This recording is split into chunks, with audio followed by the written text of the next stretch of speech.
Hello guys, in this video I'm going to show you how to turn on the Keep Map North app function on the Naver Map application.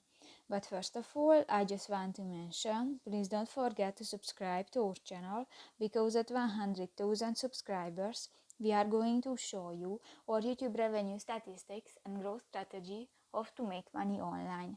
So let's jump into it. First of all, open the application on your device. Click to the three lines at the upper left corner of the screen and go to the notification section. Click to the map section, and here you can find the last option, the Keep Map North app. And if you want to enable, just click to the next circle icon. And new is enabled. So that's pretty much it for this video, guys. See you in the next one. Bye bye.